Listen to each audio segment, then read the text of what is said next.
So when we last had a look at this, we were looking at power. Okay.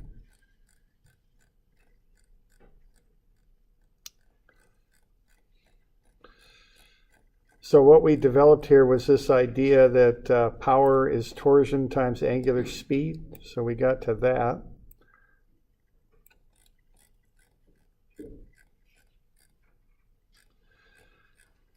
So let's see what we can do with that. And this comes up a lot because when you start using these shafts on moving equipment, they transmit power is what they do. So they take power from a motor and transfer it to whatever your mechanism is that you're driving with the motor. And so we need to work with that sometimes to figure out what the torsion is and all that. We were having a look at this one, I think. So we found the polar moment of inertia there, pi over 2 r to the 4. And we also have to look at these and be sure that we're doing all the unit conversions we need to do. And I think I mentioned that seems to come up a lot in torsion. So that number there, you can't use degrees. You're going to want radians. 225 RPM, that's not going to work. You want to be in radian measure for your angles. So those are the main conversions that you'll be needing to do on this. So we want to get degrees into radians and RPM into radians per second. Okay. So 1.375 degrees, pi radians in 180 degrees. So that's 0.024 radians. 225 RPM is 23.6 radians per second.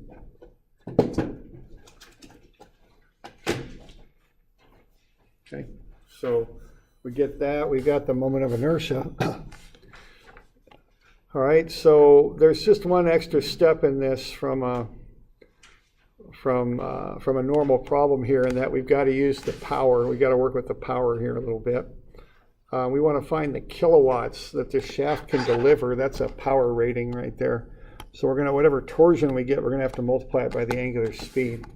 So that's the deal with this one, okay? So the key relationship there is this is the power, so the torsion times the angular speed. And just be sure you got the angular speed in radians per second.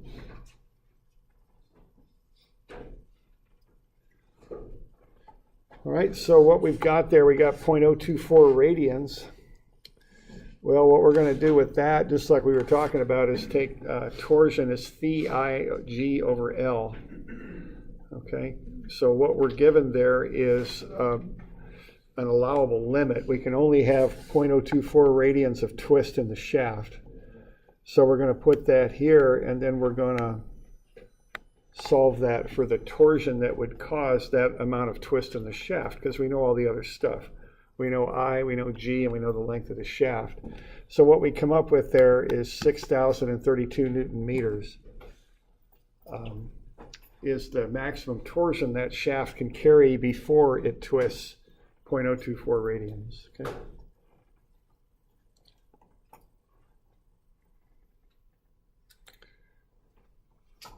And then we can do the same thing for that allowable shear, and we can kind of back into to what the torsion has to be there as well. So we just take that torsion formula, tau is TR over I, solve it for the torsion T, it's tau I over R. Plug in the allowable shear, 70 megapascals, and you can find the torsion at 7,037 Newton meters. Okay. So those are the two torsions that we get, and you just pick the lower of the two. So you can't go over the 6,032, because if you do, you'll have too much twist. So the 7,037 for the shear, we're not using that. We're just using the 6,032. Okay, so we start with that. Pick the low one because it governs. And then what you do is you convert that, okay? Or not convert it, I guess. Multiply it by the angular speed and get it into Newton meters per second, which is a watt. So now you can figure out the kilowatts that this thing would generate. Okay. So I would just take that 6,032 Newton meters and multiply that by the angular speed. Okay, and get that into watts.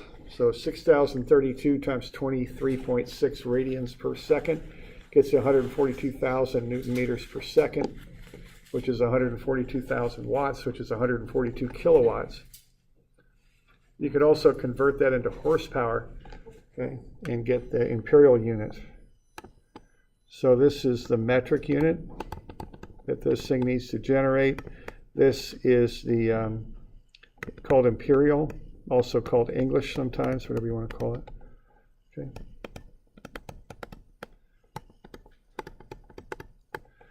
So there you go.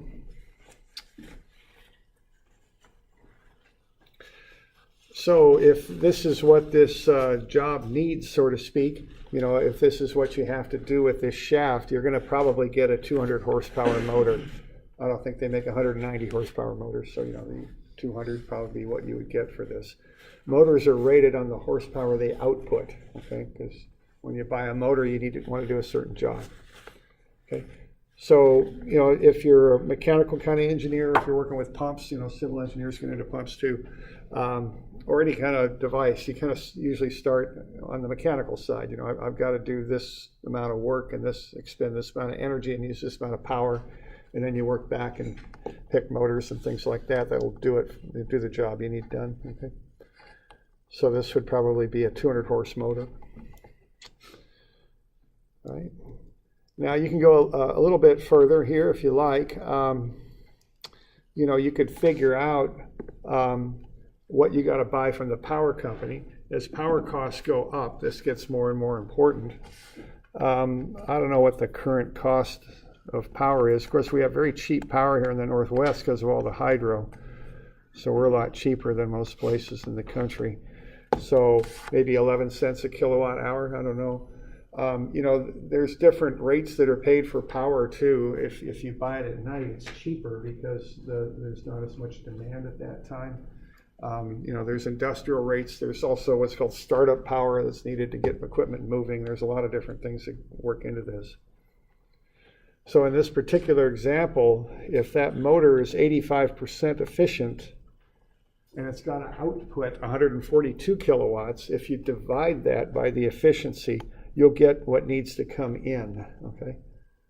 So we know what we need to put out, and we know the efficiency. If you divide by that, you'll get what needs to come in. So that would be the kilowatt input required. And then we want to multiply that by the time, basically, okay? So we got 8 hours in a day. Okay, because we're going to run it 8 hours a day. We got 30 days in a month. So what we're getting there is kilowatt hours, basically. Let's see what we got. We got kilowatts that are, and then we're going to multiply that by the kilowatt hour cost. That's what you buy from the power company. So what we're doing here, we're dividing by 0.85, and that gets you the power requirements in. Then we're multiplying it by 8 hours in a day, because that's how often we're running this. Then we got 30 days in a month, so that'll get us the kilowatt hours per month. And then we know we are going to spend 11 cents per kilowatt hour. So that's how this is going. So if you look at your power bill, this is what they'll charge you for, is kilowatt hours. So 142, we'll divide that by 0.85 times 8 times 30 times 0.11. So this thing's going to cost $44,410 a month to run. Okay. And some industries, you know, like the water that you get out of your tap, a lot of the cost of that is just pushing the water around with pumps and the power costs. So, you know, some industries are more energy dependent than others. So the number you can influence with your choice of equipment is the efficiency number. But you know, you pay a price for efficiency. You pay two prices. One is the initial cost is higher usually, and the other is maintenance cost can be higher too. So that's a number that people look at, and it kind of fluctuates with power costs. So we're doing all right with that? Okay.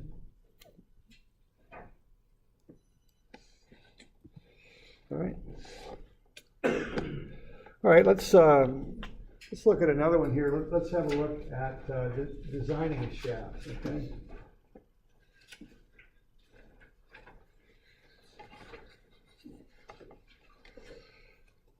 So we got this solid circular shaft. It's going to rotate 90 RPM and transmit 150 horsepower. So we know that's the requirement. Allowable shear stress is 8,000 PSI. We've got G, which is the shear modulus, and the length is 4 feet. And also we can only tolerate 2.578 degrees of twist. Let's pick a shaft diameter, okay? All right, so we got to do some unit conversions there. And you know, when you're in the imperial system, you want everything in inches and pounds. So I'm doing a couple things right off the bat there. I'm taking the 90 revolutions per minute. That's an RPM, okay? So RPM, the R means revolutions. The P means per, which means to divide by, and the M means minutes. Okay. So that's actually a fraction, revolutions over minutes. Now revolution is 1 turn of a circle, which is a circumference. So 1 revolution is 2 pi radians. 1 minute is 60 seconds. So we can run through that, and we can get the angular speed in the unit that you would use, radians per second. Okay. We can also take this 150 horsepower, which is actually 150 horses. I mean, that's what that's supposed to be, and convert that into a more usable unit. We know that 33,000 foot-pounds per minute is 1 horsepower, and we know a minute is 60 seconds. So that will get us 82,500 foot-pounds per second. That's the power. And that's equal to the torsion times omega. Okay.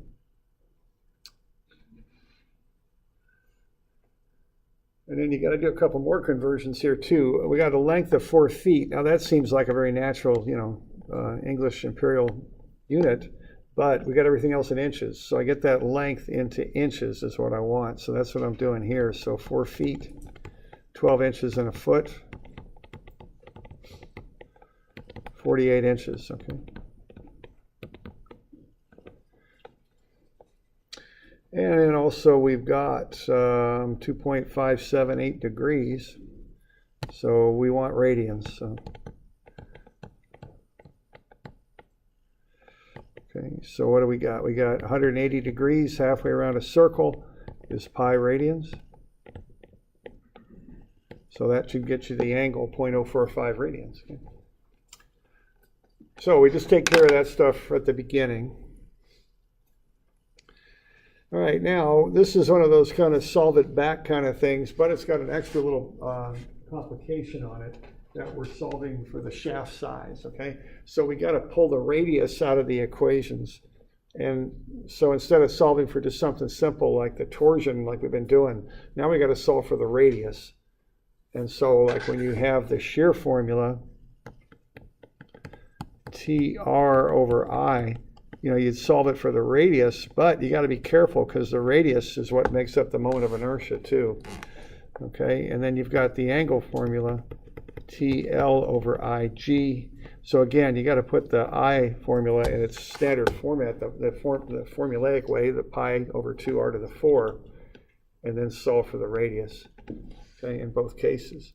So that'll get a little bit involved here, not too bad, but it'll involve a little bit of mathematics here. All right, we've also got the power, which is the torsion times omega. You know what omega is. So if you divide the power, the foot-pounds per second, by the radians per second, we get 8754 foot-pounds. That's the torsion, which would be 105,000 pound inches. Okay. So I want to get that power backed into where it's torsion. So that way I can plug T into the formulas to solve for the radius, is what I'm doing there.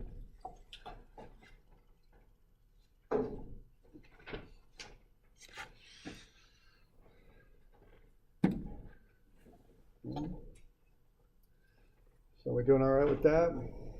Okay.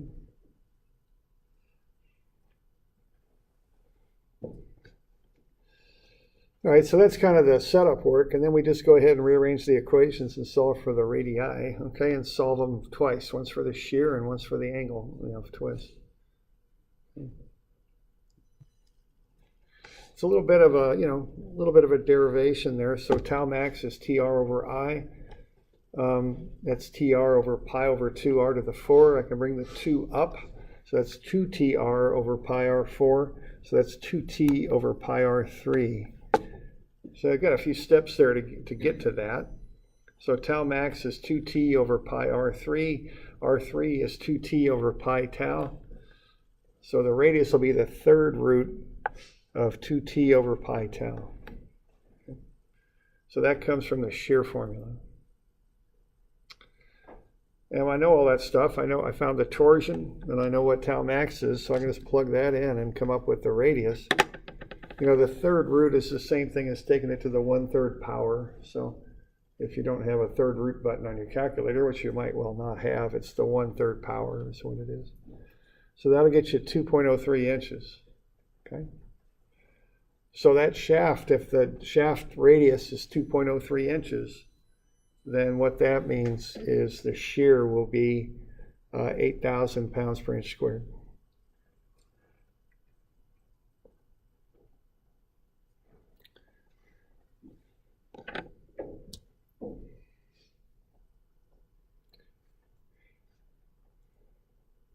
So we all right with that?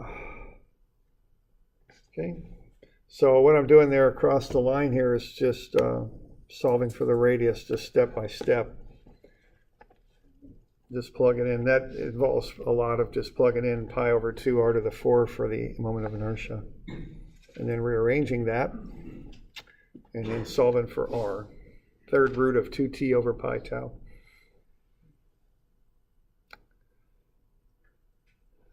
So based on that, I need a radius of 2.03 inches. Now I got another parameter though. I got the twist angle, so I just do the same sort of thing with the twist angle. Phi is TL over IG. So I'll do that. Okay, we're doing all right here. So phi is TL over IG, so you gotta turn I into its basic formula and then solve for the radius. So phi is TL over IG.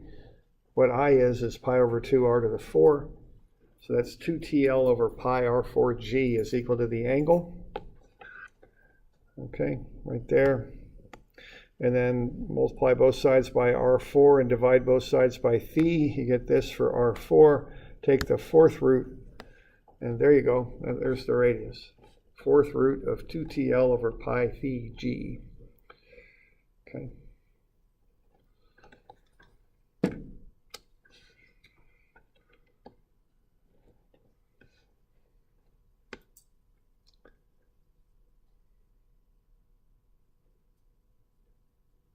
All right, and then you can just plug the stuff in. So you got the, I got the 2 times the torsion. I want the torsion in pound inches because all my dimensions are in inches.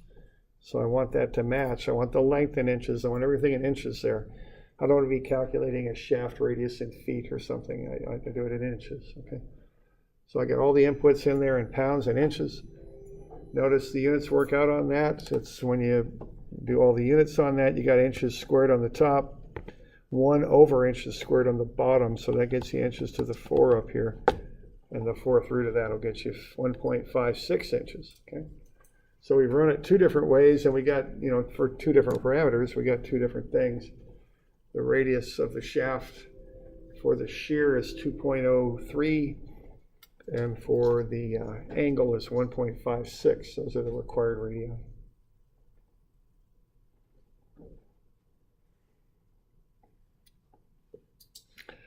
All right, so you just run it for 2 different things, and then you get these answers, and then you want to look at them and compare them and pick the one to go with. So we got 2.03, I think, and 1.56. So which one will we go with?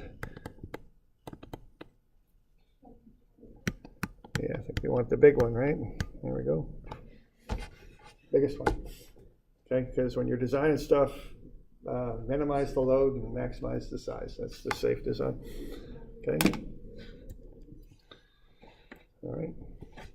And it's kind of confusing because the wording is find the minimum shaft diameter, but what that really means is the minimum acceptable shaft diameter, okay?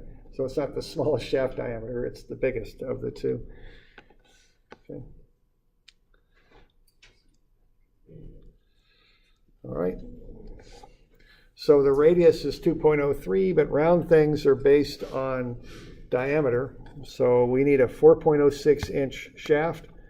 Now, if I'm going to design one of those, I'm not going to care too much. Now, I really doubt there's such a thing as a 4.06 inch shaft out there that you can buy. When you do design work, you often are buying components and putting them together.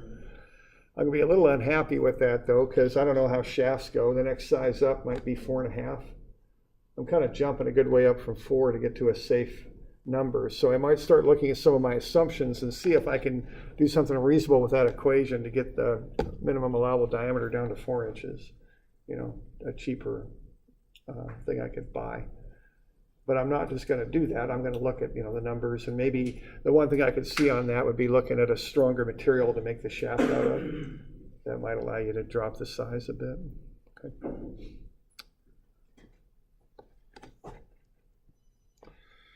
Okay, so that's a little bit on sizing things. Okay. So we got any questions on that one? Doing all right?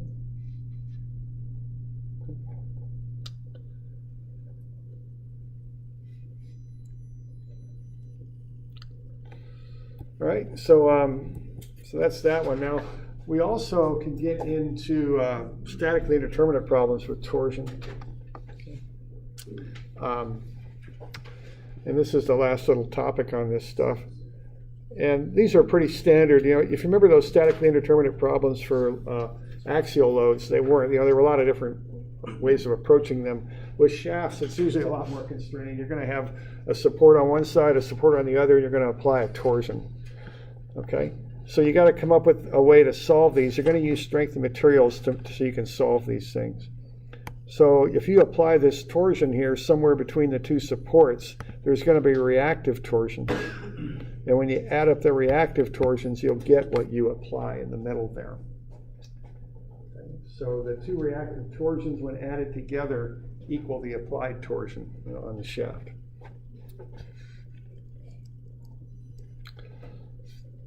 Now, unless that torsion is applied right in the exact middle of the shaft, the shears are not going to equal each other. Okay. What equals each other are the angles. So the idea there is if you can measure the angle from A to C or from B to C, it's the same angle.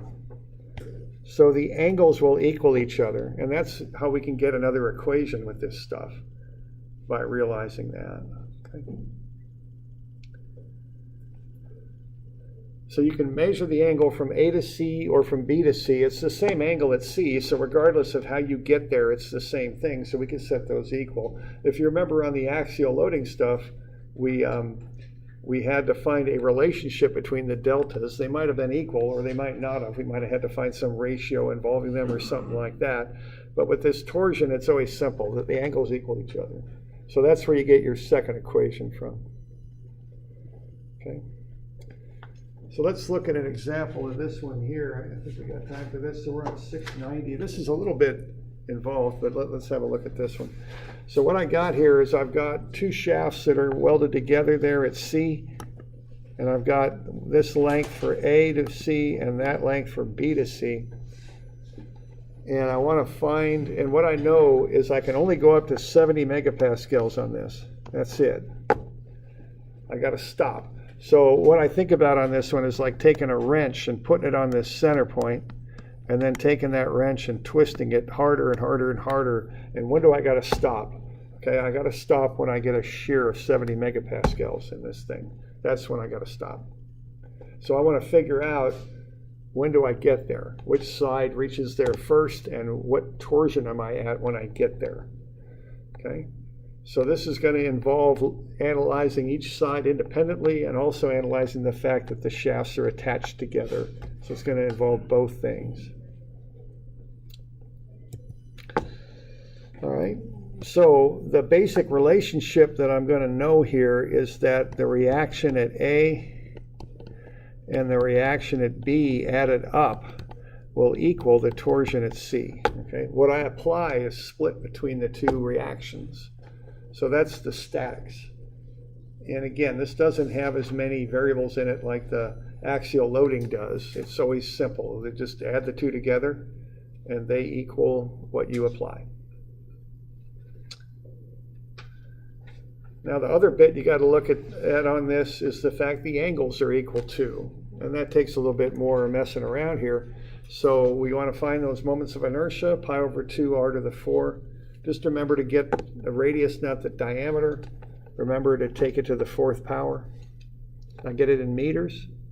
So there are the two I's there.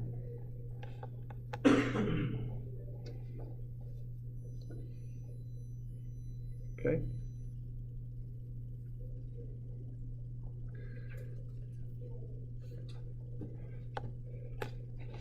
All right, now once I got those I's, what I want to do is set the two angles equal to each other, and the angles equal TL over IG.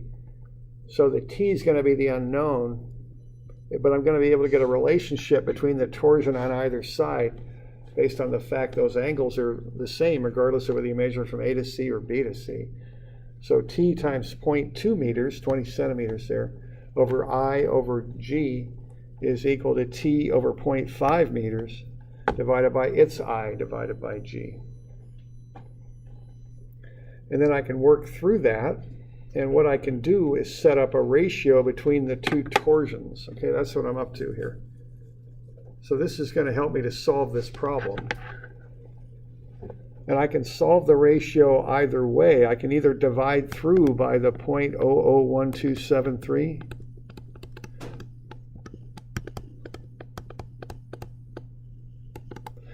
and if I do that,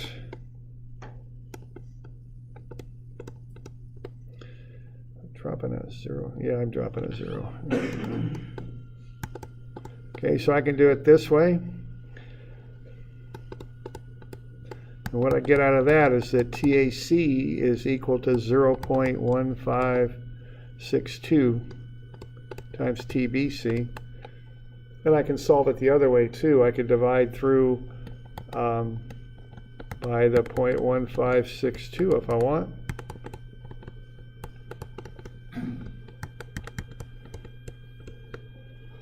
And what I'll get is that 6.399 TAC is equal to TBC, or T, whatever the heck it is. I can't remember what I called these points.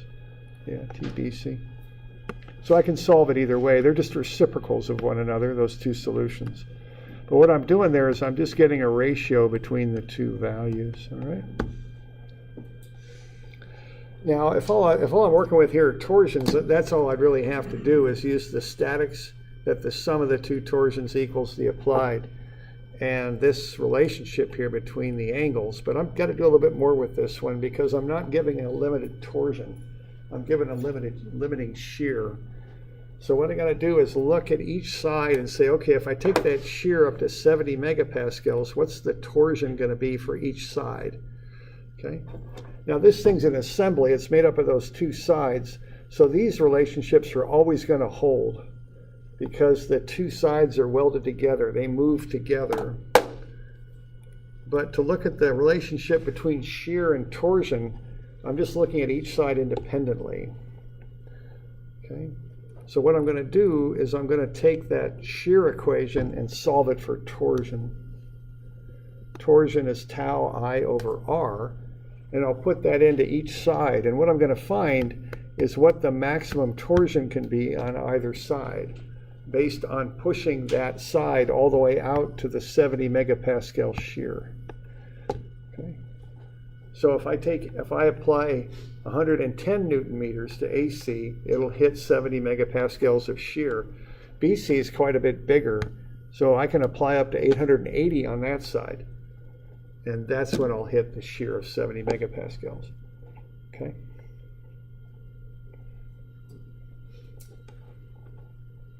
You all with me there? That's just independent of the fact they're welded together. I'm just looking at each side as an independent unit there. That's all I'm doing.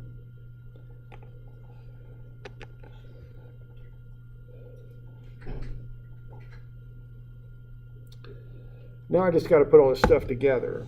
All right. So the way I put it together is I've got these limiting values, okay? I can't have the torsion on AC go above 110, and I can't have the torsion on BC go above 880, and I also know the ratios between the torsions. So what I can do is test each side. So if I take BC up to 880, let's find out what happens to AC, because it's equal to 0.1562 times BC. So if BC goes up to 880, AC will go up to 137.5. That can't happen. That's too big. I'll have too much shear on that side if it goes that high.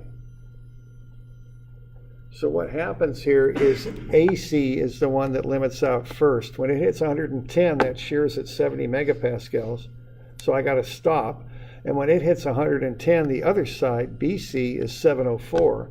And that's okay, because it's not up to 70 megapascals yet. Okay? So I'm kind of working these two relationships at once. So if I take AC up to 110, it'll be at 70 megapascals of shear. BC will be at 704, and it won't yet be up to 70 megapascals of shear. So that's okay, all right? I can do that. That's how I'm analyzing this. There's other ways to do it, but that's how I'm doing this. Okay. So what I've got is 110 at A for its reaction. That'll create a torsion in AC of 110. I got 704 at B. That's its reaction. So I know the sum of the two is what's applied. It's 814. And I know that the shear on AC will be 70 megapascals. That's as high as that can go. And the shear on BC is not yet at 70 megapascals, so it's okay. Okay. So what I can do here is take a wrench, apply that torsion to cause the 814 Newton meters. The reactions will split as shown. It'll be 110 on the left and 704 on the right. And when it's 110 on the left, the shear on that side will be 70, and I got to stop. Okay. That's the deal.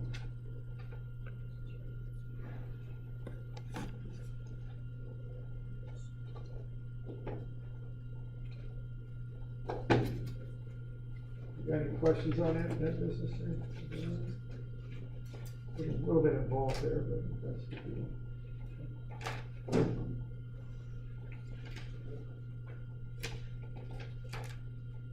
All right. Well, why don't we give you some of these to do for Wednesday next week, maybe. What are we going to do? We're going to do three. We're going to give you a few of these.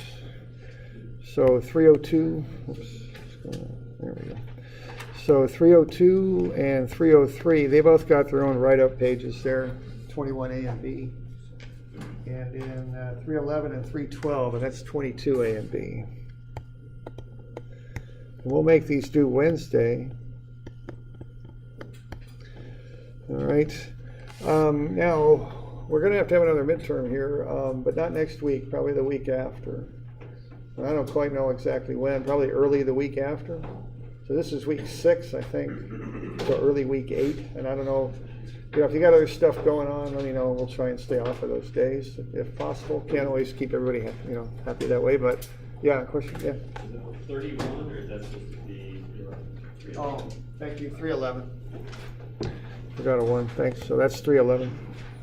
And those are all written up for you, 21A, 22, 21B, 22A, 22B, okay?